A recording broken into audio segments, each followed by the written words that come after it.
Hello दोस्तों, स्वागत है आईएफएस के यूट्यूब चैनल पर आप सभी का। दोस्तों, जैसा आप लोग जानते हैं कि सीयूईटी पीजी 2026 का रिजल्ट आ चुका है और हर साल की तरह इस बार भी बहुत सारे स्टूडेंट्स ने इस एग्ज़ाम के अंदर टॉप मार्क्स हासिल किए हैं। आईएफएस से जुड़े हुए ऐसे कई सारे स्टूडेंट्स हैं जिन्होंने एक बेहतरीन स्कोर हासिल किया है अपने अपने अलग अलग सब्जेक्ट्स के अंदर। उन स्टूडेंट्स की सक्सेस स्टोरीज़, उनकी जर्नी, उनकी स्ट्रेटजी हम आपके साथ शेयर कर रहे हैं ताकि आपको एक गाइडेंस मिले।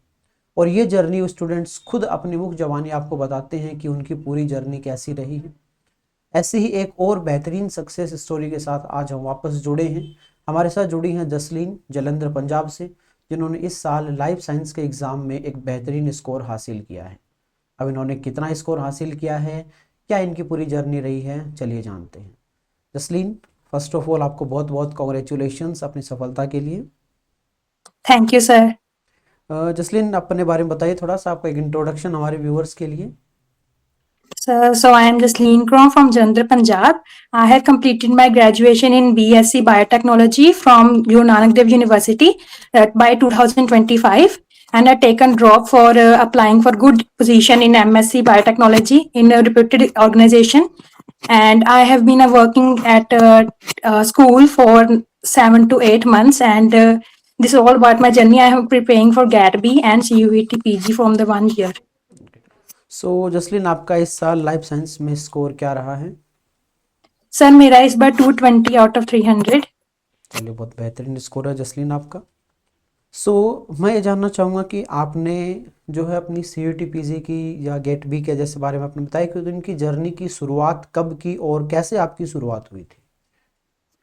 सर मैंने अपना आईएफएस से ही बैच लिया था। पहले मुझे गैटवी के बारे में ज्यादा नॉलेज थी क्योंकि मैं बीएससी बायोटेक्नोलॉजी से बिलोंग करती हूँ।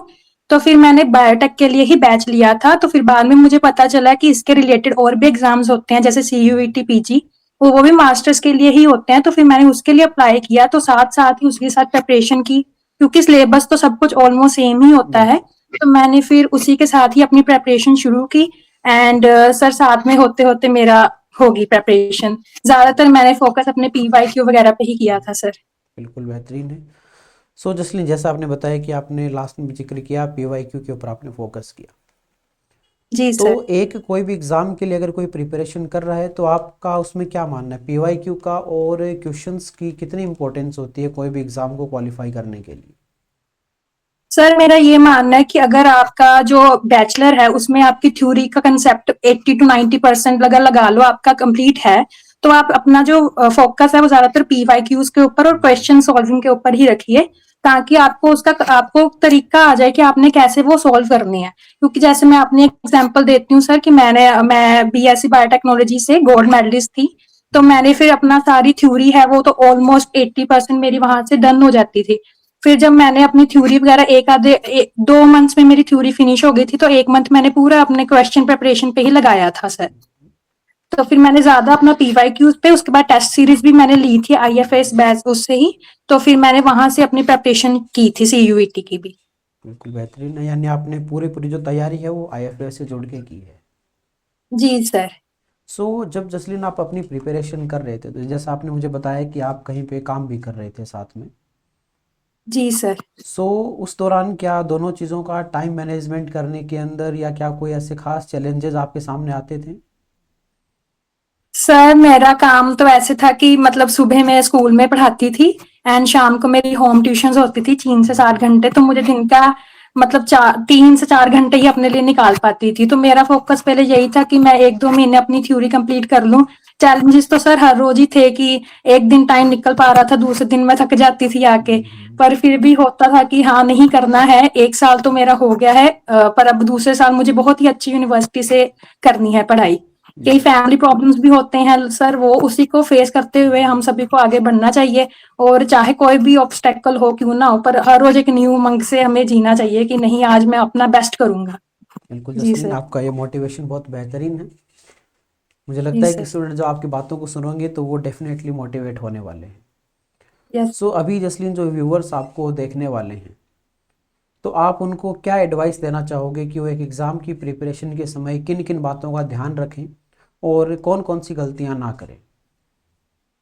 सर जैसे मैंने अपनी की है, मेरी गलती तो यही होती थी, कंसिस्टेंसी नहीं बन पाती थी मेरी।